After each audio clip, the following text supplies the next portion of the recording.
For today's episode of Guest Practices, we turn our attention to the importance of being socially connected and active. That goes beyond just networking and into mastering the social media platforms that we need for ourselves and our business. We're in the digital age after all, and there's so much power at our fingertips. We just need to figure out how best to use it and drive the best engagement on the social media platforms which are most appropriate for us and our business. It's easier said than done. Many are still not confident in this space, and there's very little formal training or support beyond self-help learning tips, videos, etc. But often they can come with a hefty price tag if you want to go further. So what if there was a way to learn the ropes, learn from others, start with an oven-ready network of like-minded individuals for mutual support? Well, enter my Business Links Cafe. The brainchild of my guest for today, Heather Barrie first, who is an entrepreneur, author, coffee roaster extraordinaire, speaker and owner of an array of hats for those of you that know her. With also Richard Davies, an experienced global learning and development pro, executive coach and non-executive director with his pulse directly on how business is evolving. We discuss the importance of being networked, being skilled up for the modern workplace and being connected. At the heart of this, we'll hear about their journey to provide a platform in my Business Links Cafe for those who want to power up their development and action in this area, and we'll learn the tips, tricks and watch outs for making progress. Let's hear more. Hello and welcome to this episode of Guest Practices. Heather and Richard, welcome. Thanks for joining me. Thank you very much. Lovely to be here. Heather, let's start with you. Why don't you introduce yourself, please, your day job, and tell us a little bit more about my Business Links Cafe. Thanks, Jeremy. It's great to be here.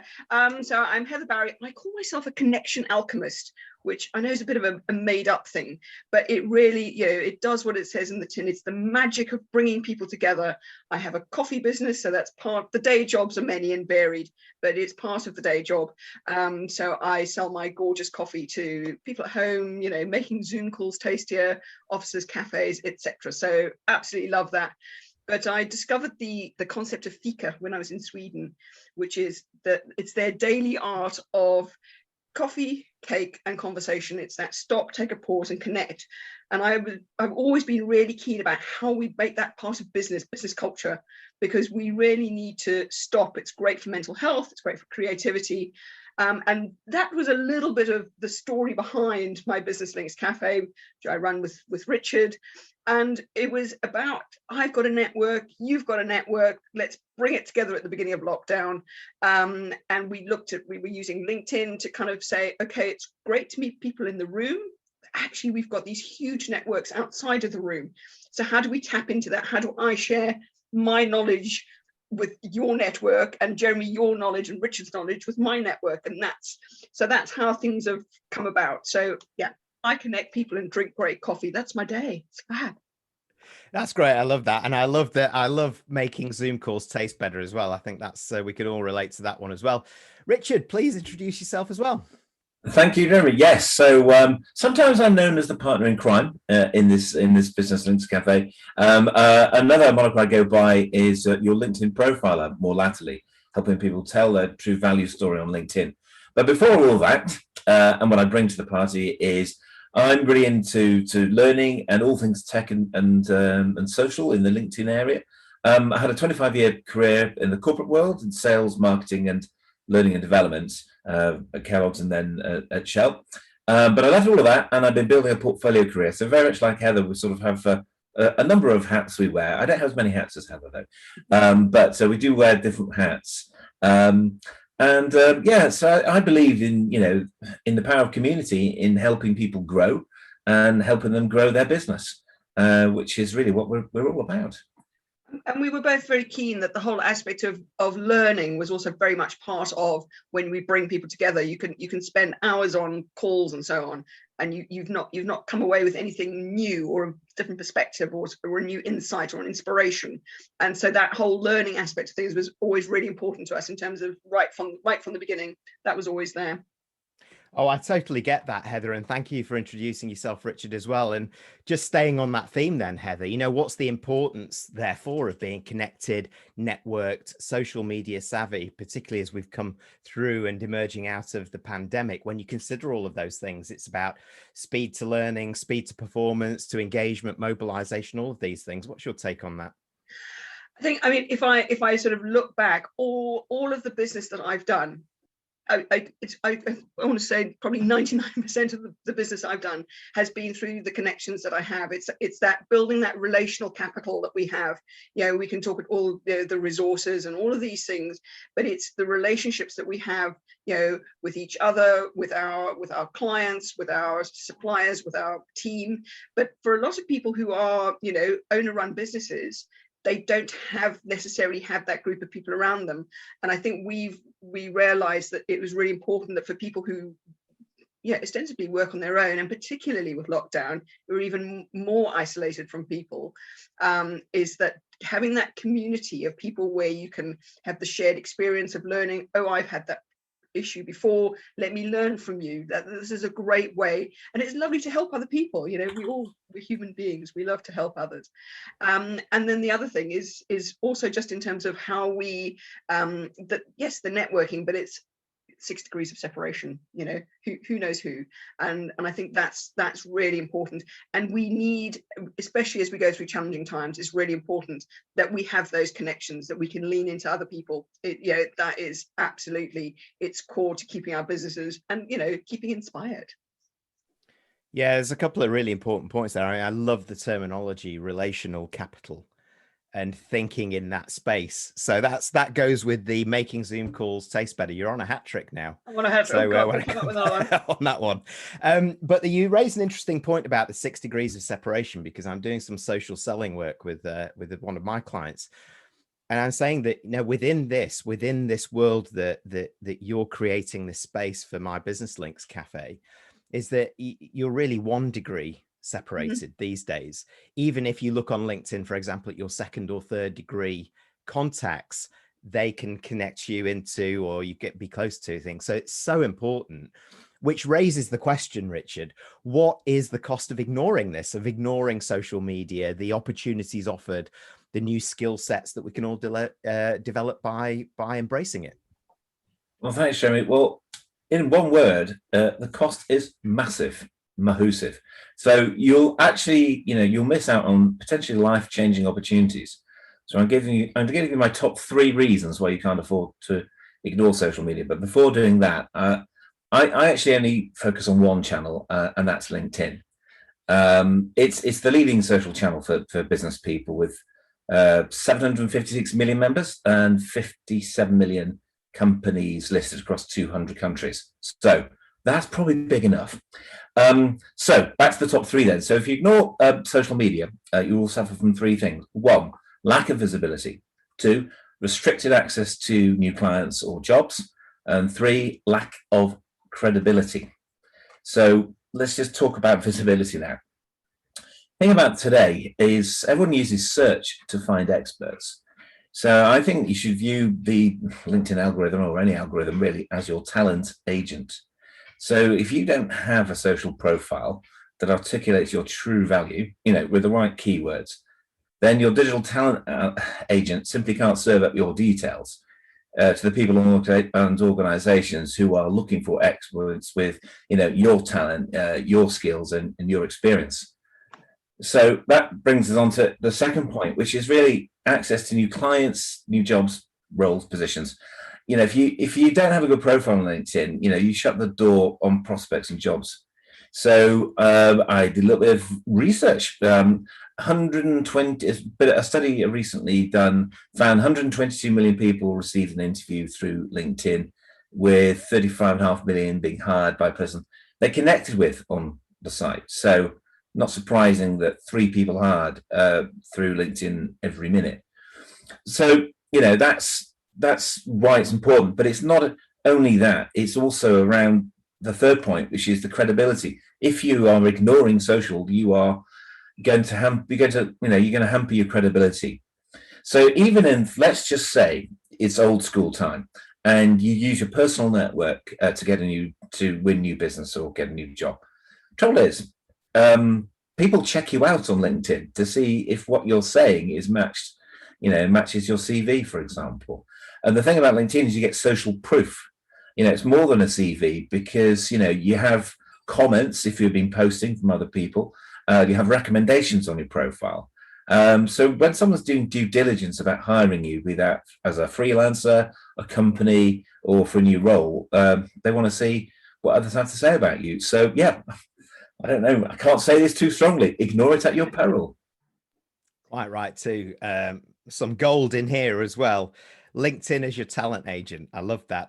Is that visibility. I think that 1 and 3, you're right, is really the sandwich that brings it all together. Because if you can start to master all of these things and build that credibility, that social proofing is so key. I think I was reading from Rain Group, who do quite a lot on LinkedIn as well, is that over 70% of C-level buyers or decision makers will look at your profile actively and make a decision based on not just the exchanges with you, but actually the profile and how you're using it.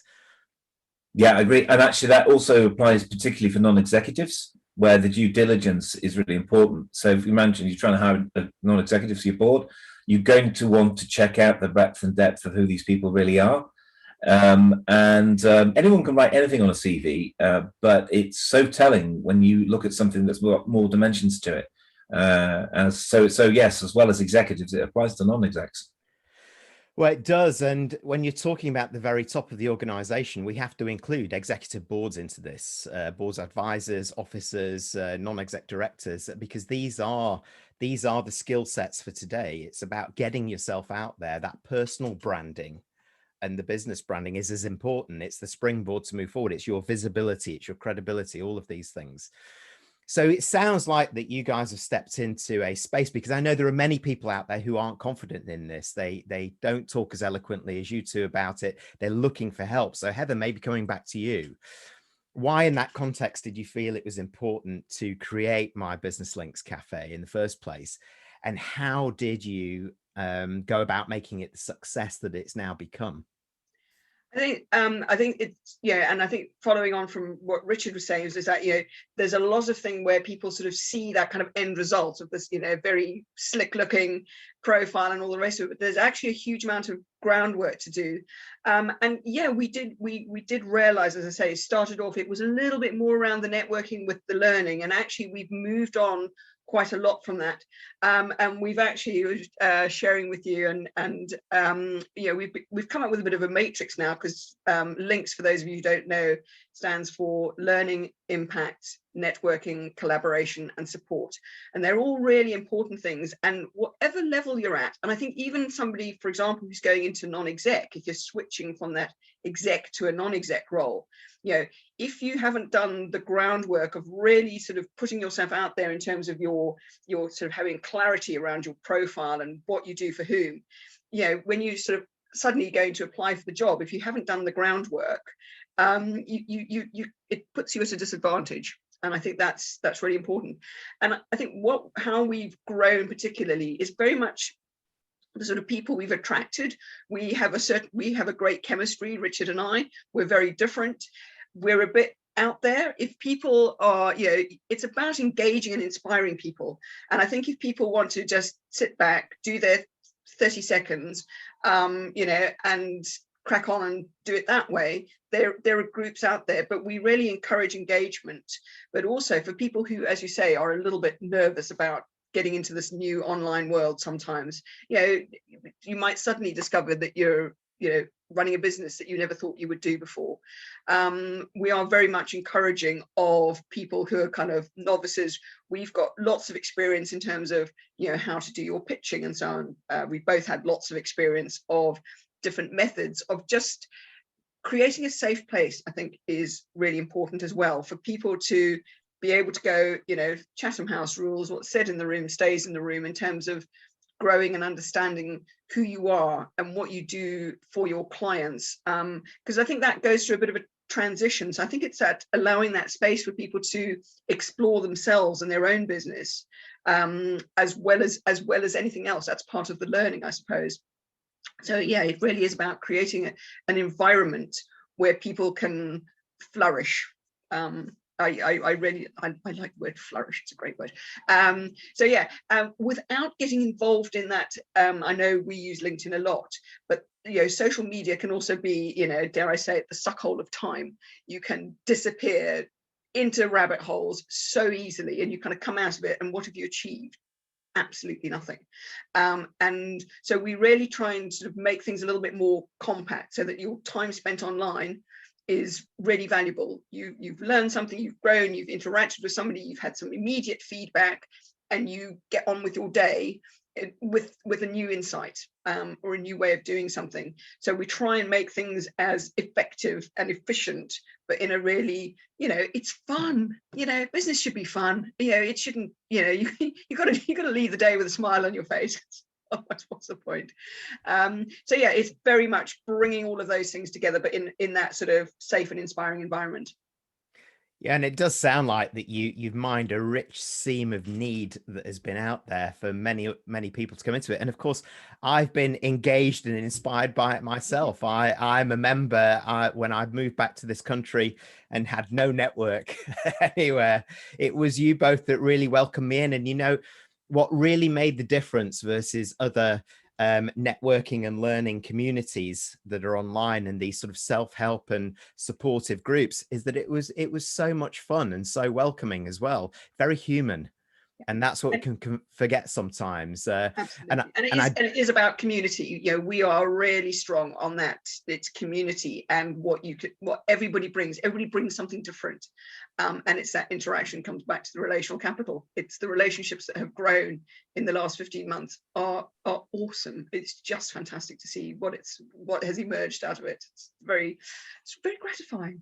Yeah, looking from the outside in, it's clear to see. And of course, Richard, just bringing you in here, it's evolved since those early days because of the success that you've had. So perhaps you can tell us a little bit about that journey and where you feel it's going to go in the next 15 months.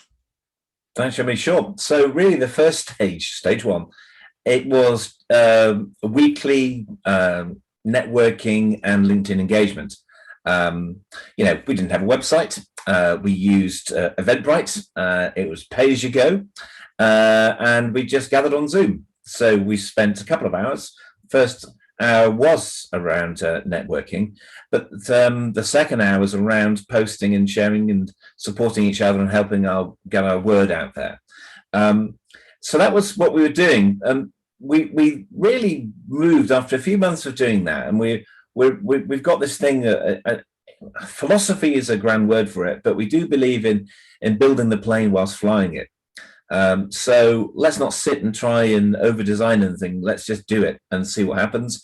And sometimes hilarious things happen, which is all part of the fun. So the second stage then, we thought the big shift was we need to move this onto a membership model. And at the same time, if we're going to do that, we have to increase the value, and we have to just build on what the community was just happening naturally. So we thought, well, we need to take care of that and build it more. So we introduced the membership. We also introduced weekly masterminds. So we have 2 live meetings a week. That's where you get more in-depth support and wisdom from the crowd. It's very personal. Going back to what you're saying, it's very human. It's pragmatic, but it can also be very strategic. And you never know what you're going to get in one of those sessions on a Tuesday. So it's a different flavor from a Thursday, definitely, which is the other day when we're doing the networking and LinkedIn posting.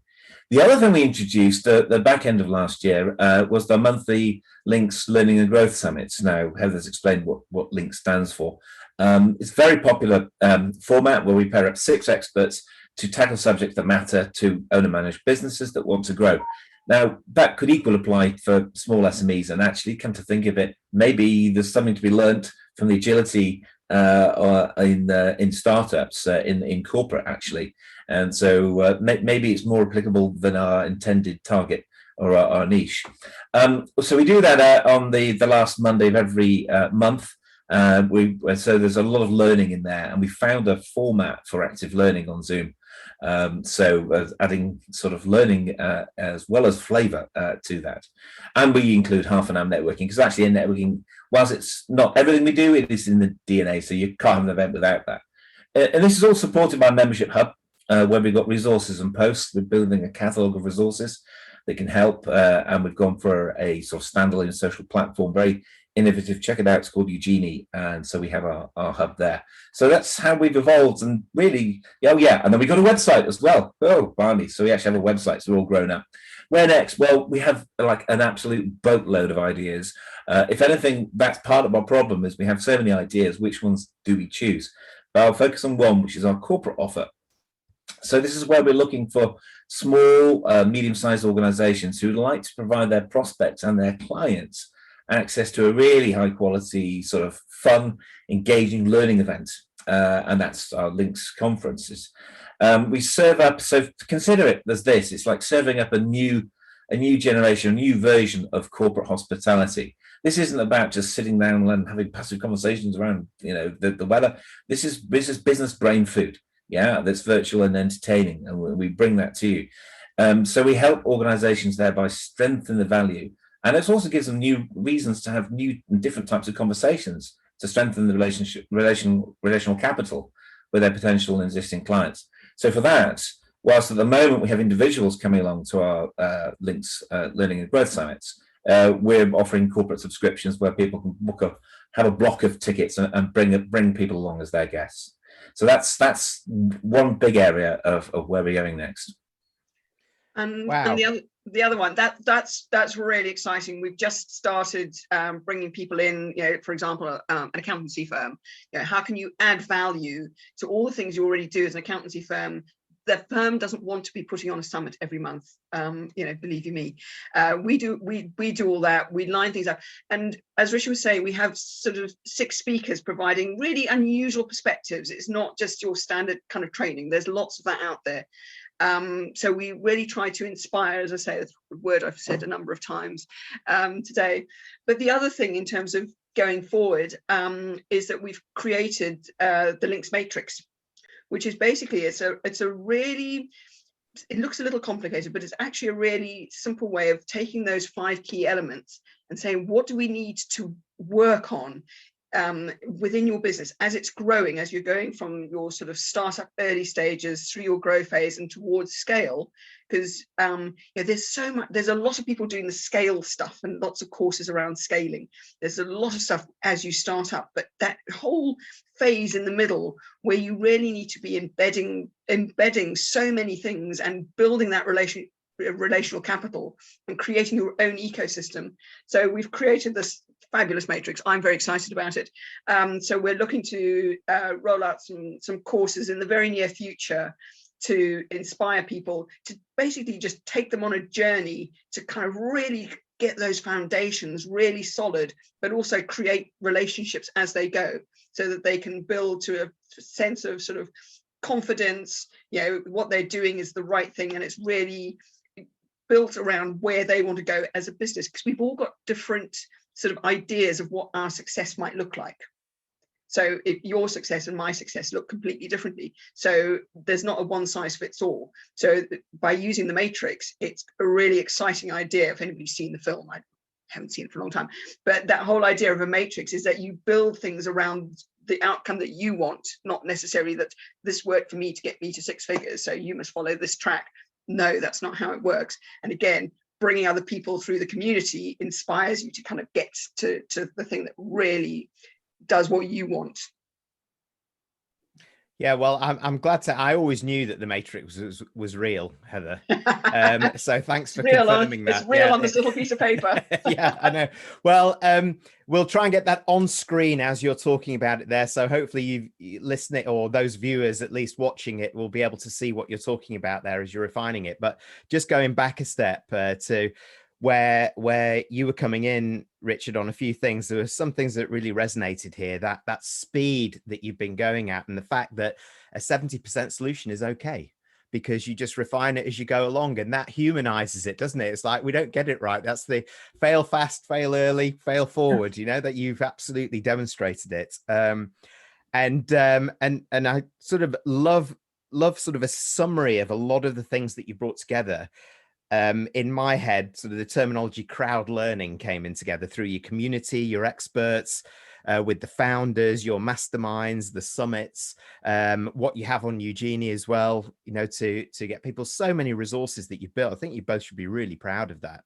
And of course, in the spirit of that, and for those listening and watching this, perhaps we can learn a little bit as well for those going on the journey. So what tips, Richard, just staying with you for a moment, or actions could you suggest for anyone who wants to sort of power up their own social networking or learning or communities like this through platforms like LinkedIn?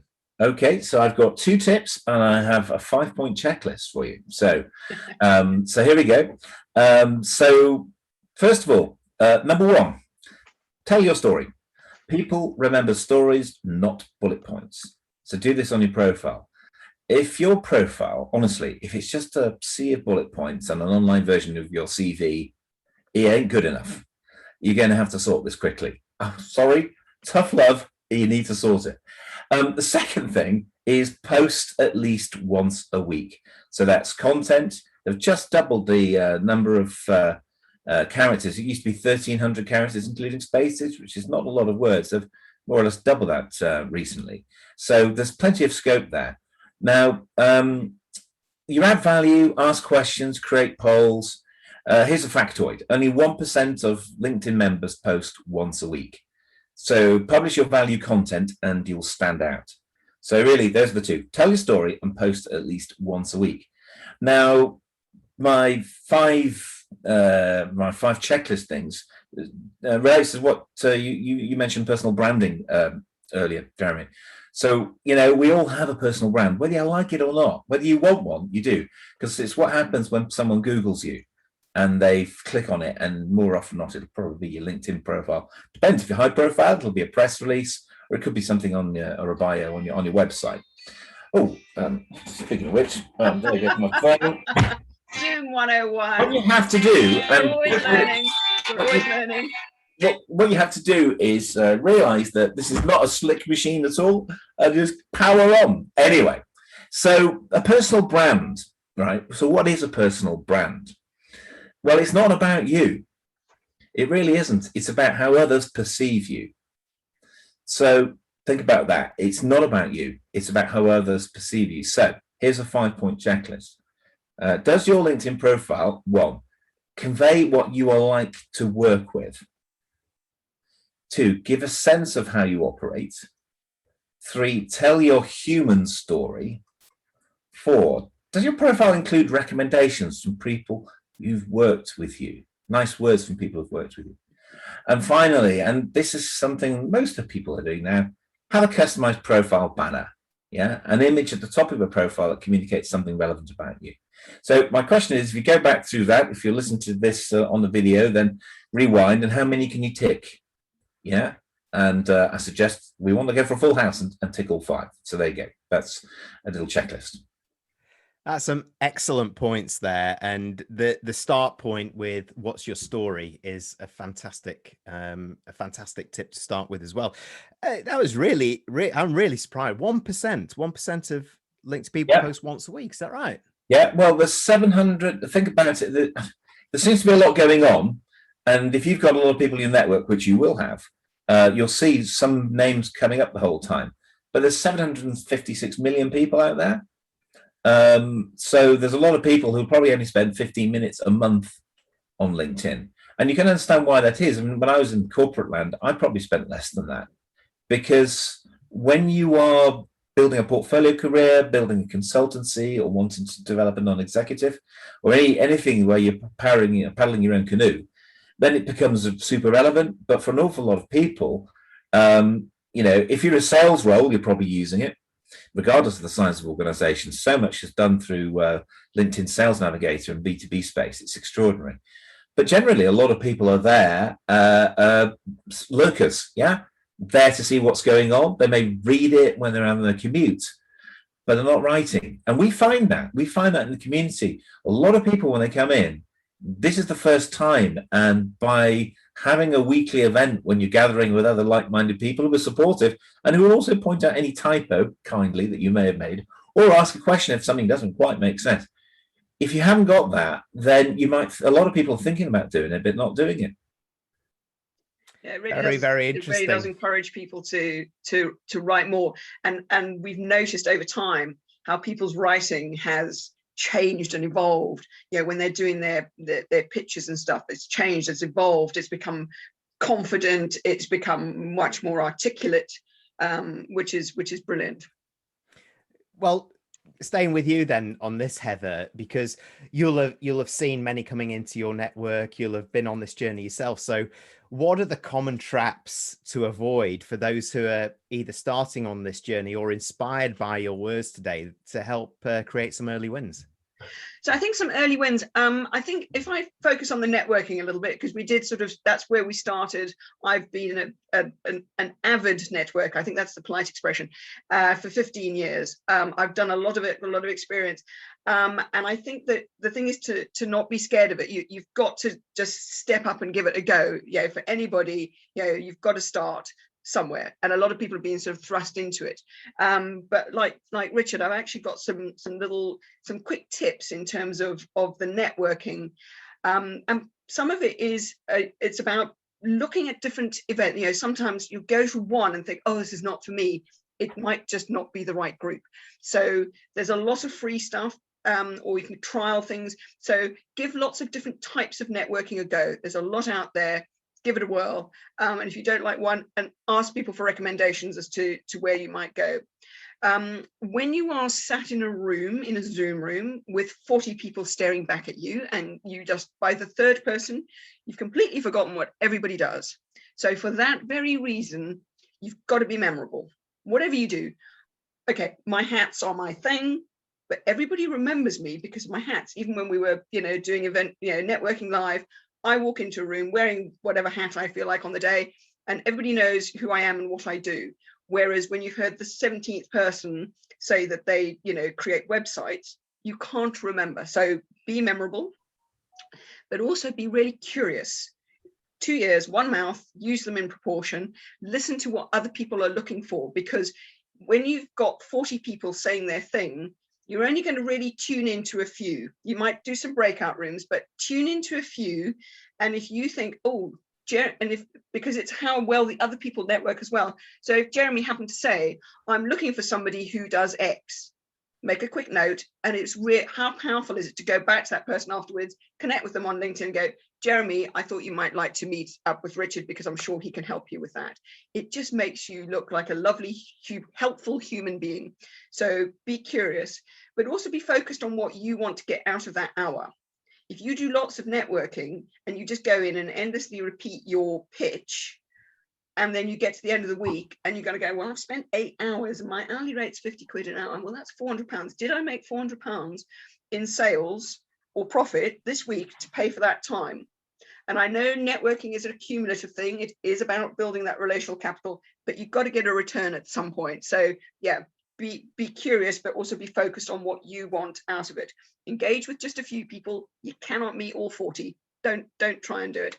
And yeah, following up is really important. So those people things you've made, in the chat room. So this is a quick top tip. In the chat bar, do not write your life history. Promise you, nobody cares. They really don't. They don't want to read it. Wonderful thing called Linktree. It's free. My details for this podcast are on Linktree. You can put all sorts of details in there for free, but it's just one little thing. Your title, Connection Alchemist. Here are all my important connections. Really simple. And if you can do that, it again makes you stand out. So do that. So you can follow up really easily with the people who you want to, and above all, have fun. That's what you're there for. It's got to be fun. So yeah, those are my super top tips for just being an effective networker and building that relational capital, and just keep building, because you never ever know who is in the room and who you're going to meet. Well, and it's very, very sensible, and something that we talk about even in business a lot as well, which is, what is your objective? What's the return on experience that you're looking for, and how are you going to measure that success? We don't often think about that when we come into these kind of spaces. And then standing out, actively listening, following up. these things that we know, but we just don't practice it in these different environments like that. So thanks. Well, we've rapidly come to the end of our time here, but what an inspirational and engaging session with you both. So really, to try and distill what we've done, Richard, perhaps you can leave us with 2 or 3 key messages that you'd reinforce from what we've covered today. Well, that's tricky, isn't it? I think what I'm going to do is be a little bit cheeky and spell out our formula for business growth, which has in one word, and we've heard it and we've used it many times, and it is links. So sorry to come back to that. So let's just recap what that means. L is for learning. Yeah, absolutely. Keep learning. Yeah, every day is a school day. And there's so much opportunity out there. So learn about the things you can do to make yourself stand out, whether that's live networking or whether that's on your profile.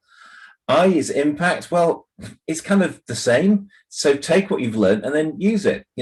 Write your pitch, practice it, and post once a week. And networking, well, I hardly need to say, Heather's covered that. C is collaboration. And, even if you're not part of a community, find smart people to partner with, and it makes 2 of you rowing the boat and it goes faster. And the last one is S for support. And that really is echoing, what Heather was saying about finding a community of like-minded people who can support you in your personal growth and also your business growth. So yeah, find a community. We all need help. So we're not islands. So that's the little framework, and we're living it and using it, and it works. What a great way to summarize it. And it sounds like it's going to be so valuable as it evolves even further for a much broader set of people. So, Heather, maybe, how do people get involved with My Business Links Cafe, and how do they get in touch with you? So the easiest thing is to either get hold of myself or Richard. We're both all over LinkedIn. We're very easy to find there.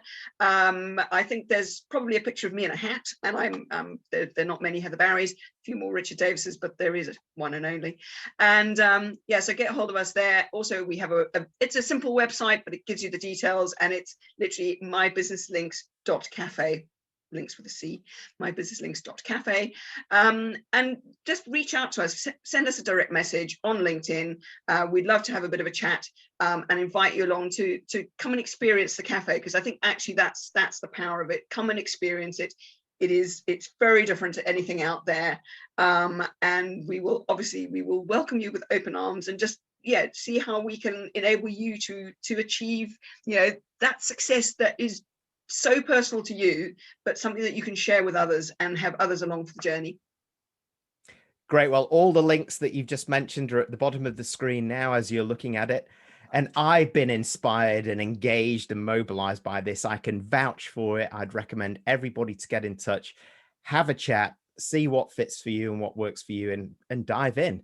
So Richard, Heather, thank you so much for joining me. That's been an absolutely great session. Brilliant. Thank you, Jeremy. Thank you so much for asking us on. It's great. Yes, thank you.